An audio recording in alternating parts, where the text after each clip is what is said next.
સૌ સાધન બંધન થયા, રહ્યો ન કોઈ ઉપાય.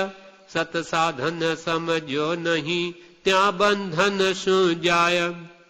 મેં સ્વચ્છંદે કે કુગુરુ આશ્રય મોક્ષને અર્થે કરેલા યમ નિયમાદિ સર્વ સાધન છૂટવાને બદલે મને તો બંધન રૂપ જ થયા. ભૂતકાળમાં એક અંશ પણ વિવેક પ્રાપ્ત થયો નથી, તેથી મેં બધા સાધન સ્વચ્છંદે જ કર્યા. સૌ સાધન બંધન થયા. હે પ્રભુ, જેટલા સાધનો પૂર્વકાળે આત્મકલ્યાણ માટે મેં કર્યા, તેનાથી છૂટવાને બદલે ઉડતું કર્મનું બંધન જ થયું. હવે મને કોઈ ઉપાય સૂચતો નથી. સૌ સાધન બંધન થયા. જ્યાં સુધી તલવાર હોય એ રક્ષાનું સાધન છે, પણ એને ચલાવતા ન આવડે તો આપણો જ હાથ કાપી નાખે. તેમ સાધન તો એના છે, ભક્તિ, સત્સંગ કે આ જપ તપ આદિ, પણ એ કેમ એને વાપરવા, એ કઈ આત્માર્થના લક્ષ્ય અને કેવી રીતે આરાધવા, એ જો સદગુરુ પાસે જાણકારી ન મેળવે તો બધી મહેનત ફોક જાય. એમની એ જ કહ્યું, બધું ફોક કેમ ગયું કે ત્યાં આત્માર્થનું લક્ષ્ય થયો નહીં. ઘણા જપ તપ યમ નિયમ સંયમ, પણ આ પકીઓ સ્વચ્છંદે કર્યા. સૌ સાધન બંધન થયા, રહ્યો ન કોઈ ઉપાય. કેમ કે સત સાધન સમજ્યો નહીં, ત્યાં બંધન શું જાય. આત્મકલ્યાણના જે સત્ય સાધનો શું છે તે મેં હજુ જાણ્યા જ નથી, તો ત્યાં મારા કર્મ બંધનનો નાશ કેવી રીતે થાય. સત્ય ઉપાય વડે સત્યકારી સિદ્ધિ થાય. એટલે જ્યાં સુધી સત્સાધનને હું નથી સમજ્યો ત્યાં સુધી મારા કર્મના બંધન કેવી રીતે જાય. દરેકના ઉપાયો છે, એની જે પ્રોસિજર, એની જે રીત હોય તે કરીએ જે કર્મ નાશ પામે. એટલે સાચો માર્ગ સદગુરુ સિવાય બતાવનાર કોઈ નથી. સદગુરુના કહેવા પ્રમાણે જ ચાલવા જેવું છે. કેમ કે માર્ગને પામેલો માર્ગને પમાડશે. સત સાધન સમજ્યો નહીં, ત્યાં બંધન શું જાય. સૌ સાધન બંધન થયા, રહ્યો ને કોઈ ઉપાય. હે પ્રભુ, અજ્ઞાન અવસ્થામાં સ્વચ્છંદે કે કુગુરુ આશ્રય મોક્ષને અર્થે કરેલા યમ નિયમાદિ સર્વ સાધન છૂટવાને બધે બંધનરૂપ થયા. બધો મારો પુરુષાર્થ નકામો ગયો. એટલું જ નહીં, પણ એ સાધન આત્માને કર્મ બંધાવનાર નીવડ્યા, સતમાર્ગમાં વિઘ્નરૂપ થયા. એટલે કૃપાલદેવે ગાથા લખી છે, બીજા સાધન બહુ કર્યા, કરી કલ્પના આપ, અથવા સદગુરુ થકી ઉલટો વધ્યો ઉતાપ. ઘણા મેં સાધન કર્યા અનંતકાળના પરિભ્રમણમાં. કરી કલ્પના આપ, પોતાની કલ્પના, પોતાને સ્વચ્છંદે જે ઠીક લાગે તે. અથવા અસદગુરુ થકી ઉલટો વધ્યો ઉતાપ, અથવા કુગુરુ આશ્રય કર્યા માટે ઉલટો ઉતાપ વધ્યો મનનો સંતાપ. પૂર્વ પુણ્યના ઉદયથી હવે મળ્યો સદગુરુ યોગ. પૂર્વ પુણ્યના ઉદયથી મળ્યો સદગુરુ યોગ. વચન સુધા શ્રવણે જતા થયું હૃદય ગત શોક.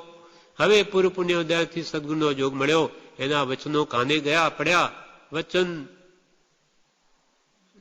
વચન સુધા શ્રવણે જતા, શ્રવણ એટલે કાન. તારા અદભુત વચનો કાનમાં પડ્યા. વચન સુધા શ્રવણે જતા થયું હૃદય ગત શોક. શોક રહિત હૃદય થઈ ગયું. આપે એવી શિક્ષા આપી કે મારા બધા સંતાપ દુઃખ બધા મટી ગયા, અને હું તો સહજાત્મ સ્વરૂપ છું, શુદ્ધ આત્મા પરમાત્મા જેવો છું. મને શું દુઃખ છે, હું તો અજર અમર વિનાશી છું. એટલે એવી આપે શિક્ષા આપી કે મારા બધા દુઃખ નીકળી ગયા. પણ આજ દિવસ સુધી તો સૌ સાધન બંધન થયા, રહ્યો ને કોઈ ઉપાય. કેમ કે કૃપાલદેવ લખે છે 466માં પત્રમાં, જીવ પોતાની કલ્પનાથી કલ્પે કે ધ્યાનથી કલ્યાણ થાય કે સમાધિથી કે યોગથી કે આવા પ્રકારથી, પણ તેથી જીવનું કંઈ કલ્યાણ થાય નહીં. જીવનું કલ્યાણ થવું તો સત્પુરુષના લક્ષ્યમાં હોય છે, અને તે પરમ સત્સંગે કરી સમજી શકાય છે. માટે તેવા વિકલ્પ કરવા મૂકી દેવા. પોતાની કલ્પનાએ કલ્પે કે હું ધ્યાન કરું ને તો મારું કલ્યાણ થઈ જાય, અથવા આવા યોગ સાધના કરું કે સમાધિ લગાવું, આવા પ્રકારથી કે જપ કરું કે તપ કરું, પણ તેથી જીવનું કંઈ કલ્યાણ થાય નહીં. કલ્યાણ થવું તો સત્પુરુષના લક્ષ્યમાં હોય છે.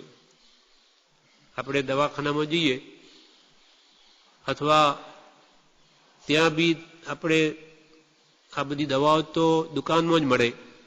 હવે ડાક્ટર પાસે આ 200 રૂપિયા ફીજ આપી એના કરતો ત્યાં દવાની દુકાને જઈએ અને જે સુંદર લાગે તે આપણે લઈ લઈએ તો 150-200 રૂપિયામાં તો દવા આવી જાય. ડાક્ટરની વચ્ચે શી જરૂર? એમ લઈને કોઈ ખાઈ જાય તો સુંદર બાટલા જોઈએ તો આ બાટલો મને આપી દો, બહુ જ સારો છે પેકિંગ, એમ લઈને લઈ લે તો મરી પણ જાય. એમ મારે ગુરુની શી જરૂર છે? મારા આત્માનું કલ્યાણ કરવાનું મારે જ કરવાનું છે અને આ ચોપડામાં બધું લખેલું, પછી સદગુરુની શી જરૂર? એમ પ્રાપ્તિ નહીં થાય. એમ જો ચોપડાથી જ્ઞાન થતું હોય તો કરોડો રૂપિયા કોલેજ સ્કૂલો માટે સરકાર પણ ન ખર્ચે ને આપણે પણ છોકરાઓને સ્કૂલે ન મોકલીએ, ઘરે બેઠું વાંચી લે, પરીક્ષા આપી દેજે, પાસ થઈ જશે, શું જરૂર છે સ્કૂલમાં જવાની? પણ ગુરુ વગર જ્ઞાન થતું નથી. માટે જીવ પોતાની કલ્પનાથી ગમે એટલું કલ્પે પણ જ્ઞાન ન થાય. જ્યારે સદગુરુ જ્ઞાની પુરુષના લક્ષ્યમાં હોય છે કે કઈ અપેક્ષા એ કઈ વાત છે અને તે પરમ સત્સંગે કરી સમજાય છે. માટે તેવા વિકલ્પ કરવા મૂકી દેવા. મોક્ષનો માર્ગ બહાર નથી પણ આત્મામાં છે. માર્ગને પામેલો માર્ગ પમાડશે. આ પ્રમાણે પમાડશે. હવે સૌ સાધન બંધન થયા, રહ્યો ને કોઈ ઉપાય. એના ઉપર એક બ્રહ્મચારીજીએ કથા કહી જે આપણને સમજાય એવી છે કે આ બંધનથી કેમ છૂટવું. એક રાજા હતો ને એક શાસ્ત્રી પાસે સૂત્ર સાંભળે, શાસ્ત્રો. 10 વર્ષ થઈ ગયા. ગોદામૃતમાં કથા કહી છે 33 પાનો પર. 10 વર્ષ થઈ ગયા અને એમ સાંભળ્યું એમાં કે આ સૂત્ર જે સાંભળે તેનો અવશ્ય મોક્ષ થાય. તો 10 વર્ષ થઈ ગયા એ સૂત્રને સાંભળવા છતાં મોક્ષ થયો નહીં. ત્યારે એકવાર ત્યાં આચાર્ય પધાર્યા. એટલે રાજાએ તેમને પૂછ્યું કે મહારાજ, મારો મોક્ષ કેમ થતો નથી? આમાં લખ્યું છે કે 10 કે એ સૂત્ર સાંભળે એનો મોક્ષ થાય, હું તો 10 વર્ષથી સાંભળું છું. ત્યારે આચાર્ય કહ્યું, મોક્ષે જવું છે કે વાતો જ કરવી છે? ત્યારે રાજાએ કહ્યું, ના, મોક્ષે તો જવું છે. ત્યારે મહારાજે કહ્યું, સવારે પેલા શાસ્ત્રીને લઈને ધર્મશાળામાં આવજો. તમને જે શાસ્ત્ર સંભળાવે એ શાસ્ત્રીને લઈને ધર્મશાળામાં આવજો. આચાર્ય કહ્યું. બીજે દિવસે રાજા અને શાસ્ત્રી બંને આવ્યા. બધી સભા એકઠી થઈ. પછી મહારાજે તો પેલા શાસ્ત્રીને એક થાંભલે બાંધી દીધો અને રાજાને બીજે થાંભલે બાંધી દીધો. 2 થાંભલે બેને બાંધી દીધા. પછી મહારાજ બોલ્યા, એટલે કે આચાર્ય બોલ્યા, શાસ્ત્રીજી હવે પેલા રાજાને છૂટો કરો. શાસ્ત્રીજીને બાંધેલા છે, હવે કે પેલા રાજા બાંધે એને છૂટો કરો. ત્યારે શાસ્ત્રીજી કહે, શાસ્ત્રીજીએ કહ્યું, મહારાજ હું તો બંધાયેલો છું, હું કેવી રીતે છૂટો કરું? તો મને પોતાને બાંધેલો, હું બંધાયેલો છું, રાજાને કેવી રીતે છૂટો કરું? ત્યારે રાજાને કહ્યું કે તમે શાસ્ત્રીને છૂટા કરો. તો રાજાને આચાર્ય કહ્યું કે તમે હવે શાસ્ત્રીને છૂટા કરો. ત્યારે રાજાએ કહ્યું કે એ તો કેમ બને? હું પોતે બંધાયેલો છું, રાજાને કેવી રીતે છોડાવું? અરે શાસ્ત્રીને. ત્યારે મહારાજે કહ્યું, બંને સમજી ગયા ને? ત્યારે રાજાએ કહ્યું, ખુલ્લા શબ્દોમાં કહો, અમને કંઈ ખબર ન પડે. શું તમે કહેવા માંગો છો? નથી સમજાયું. ત્યારે આચાર્ય મહારાજે કહ્યું, ભાઈ, બંધાયેલો કેમ કરી છોડાવે? પણ છૂટો હોય તે છોડાવી શકે. તેમજ મોક્ષ થવા માટે જે મોક્ષ ભણી જવા માંડ્યા છે, જે સંસારના પરિગ્રહથી અને રાગ દ્વેષરૂપ કસાયથી છૂટ્યા છે, એવા સત્પુરુષો મોક્ષે જવાનો રસ્તો બતાવી શકે અને બીજાને પણ છોડાવી શકે. પણ જો જીવ તેના કહ્યા પ્રમાણે આજ્ઞા આરાધે તો અવશ્ય મોક્ષ થાય. પણ વાતો કરવાથી થાય નહીં.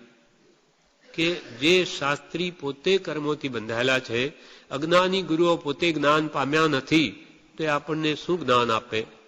માટે જે મોક્ષ માર્ગે જઈ રહ્યા જે જ્ઞાની છે એમનું શરણ લો તો કે એ તમને છોડાવી શકશે, બીજા કોઈ નહીં છોડાવે. માટે આ કુગુરુનો આશ્રય લેવાથી સૌ સાધન બંધન થયા, રહ્યો ન કોઈ ઉપાય. હવે સત સાધન સમજો નહીં તો ત્યાં બંધન શું જાય? જૂના કર્મ બંધનને તોડનાર જે સત સાધન છે તેને તો હું સમજ્યો પણ નથી.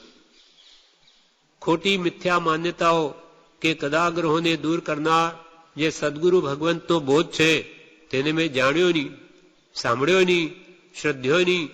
તો મારા કર્મ બંધનનો સ્વચ્છંદે કે સ્વચ્છંદો કે તે આગ્રહોથી તે કેવી રીતે દૂર થાય? ન જ થાય. માટે હે પ્રભુ, હવે હું આપનું શરણ અંગીકાર કરું છું.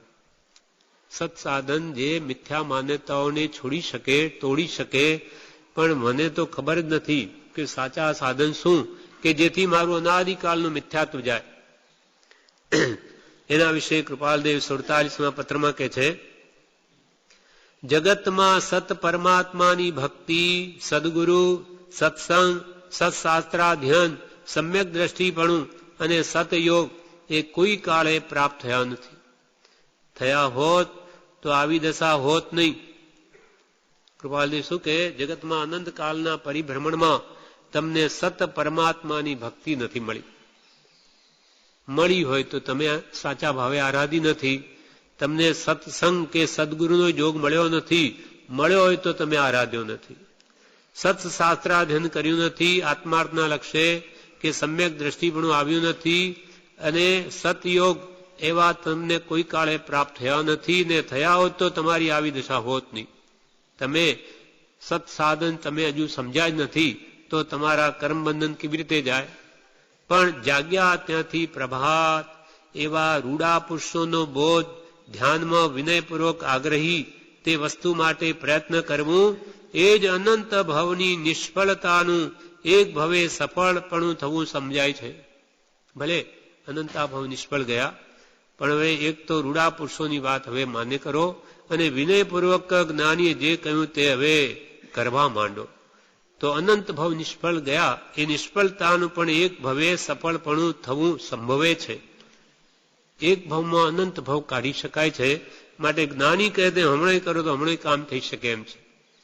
એના વિશે બોધામૃતમાં પૂજ્યશ્રીએ કહ્યું કે નિયમ લીધો હોય તો જીવતા સુધી પાળવો, તેથી ઘણો લાભ થાય. હરતા ફરતા કે ગાડીમાં કે ગમે ત્યાં મંત્રમાં ચિત્ત રાખવું. જેને સાધન મળ્યું છે તે ન વાપરે તો મૂર્ખો ગણાય. નિયમ જેને લીધો આપણે કૃપાલદેવની આજ્ઞા 14 પૂરનો સાર છે મંત્ર, એવો તેવો નથી. તો એ આપણને મળ્યો છે તો કે હરતા ફરતા ગાડીમાં ગમે ત્યાં મંત્રમાં ચિત્ત રાખવું. જેને સાધન મળ્યું છે તે ન વાપરે તો મૂર્ખો ગણાય. બ્રહ્મચારી સાથે 100 જણા દક્ષિણની યાત્રાએ જતા. નિયમ જેને લીધો આપણે કૃપાલદેવની આજ્ઞા 14 પૂરનો સાર છે મંત્ર, એવો તેવો નથી.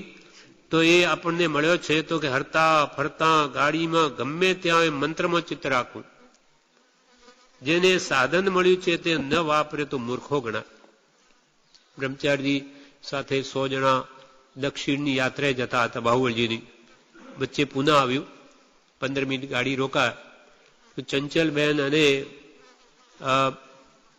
રતનબેન એ 2 જણા એ વિચાર કર્યો કે બ્રહ્મચારીને ઇન્ટર ક્લાસમાં બેસાડતા મુમુક્ષો એકાંત માટે. એ ત્યાં બી લખલખ જ કરે, કંઈ ને કંઈ પ્રવૃત્તિ ચાલુ જ હોય. એટલે તે વખતે તો કોઈ બેસનાર ન મળે ઇન્ટર ક્લાસમાં. એટલે ત્યાં એ 2 જોવા આવે છે બહાર, અને બહાર ઉભા રહે છે. ત્યારે બ્રહ્મચારી સામું જોયું. ત્યારે બ્રહ્મચારી કહે, કેમ આવ્યા? તો કે આપને જોવા. ત્યારે બ્રહ્મચારી કહે, શું જોવું છે? આટલો વખત મંત્ર સ્મરણ કર્યો હોત તો શું જોવું છે? આ જ્ઞાની પુરુષોના લક્ષણ છે. બીજો હોય આપણા જેવો તો શું કહે, બહુ સારું, બહુ સારું છે, બધું બરાબર છે. આ જાણા આપણા કેવા ભક્ત છે કે જુઓ અહીંયા 15 મિનિટ ઉભી રહી તો જોવા આવ્યા. અજ્ઞાનીને ગલગલિયા આવે, જ્યારે જ્ઞાની સદ્દ્રષ્ટિ કરાવે તમારા આત્માની સંભાળ લો, અહીંયા શું જોવું છે. એમને મહાત્મ્ય નથી પોતાનું ગાવું. એટલે કે છે કે ગાડીમાં કે હરતા ફરતા કે ગાડીમાં ગમે ત્યાં મંત્રમાં ચિત્ત રાખવું, જેને સાધન મળ્યું છે તે ન વાપરે તો મૂર્ખો ગણા. કેમ કે પ્રતિ સમય આપણો આત્મા કર્મ બાંધે, તેમાં મંત્ર સ્મરણ કરે તો આત્મ ધ્યાન થાય છે, સ્વરૂપનું ધ્યાન થાય છે. જેને નથી મળ્યું તે તો શું કરે? તે જેને નથી મળ્યું સાધન તે તો શું કરે?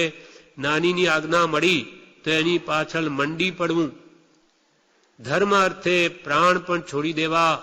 દેહ તો ઘણી વખત મળ્યો ને મળશે, પણ ધર્મ ન મળે એવી દ્રઢતા આવે ત્યારે સમ્યક દર્શન થાય. તુહીની રટના લાગે, પ્રભુ પ્રભુની લય લાગે, એવી દ્રઢતા આવે ત્યારે સમ્યક દર્શન થાય. ત્યાગમાં આનંદ છે એવો ગ્રહણમાં નથી. ત્યાગ કરીને આનંદ મેળવતા શીખવાનું છે. હવે જ્ઞાનીની આજ્ઞાથી મંત્રનું સત્સાધન મળ્યું છે, તે આરાધે તો બંધનનો અવશ્ય નાશ થાય. એટલે સત્સાધન સમજો નહીં, ત્યાં બંધન શું જાય.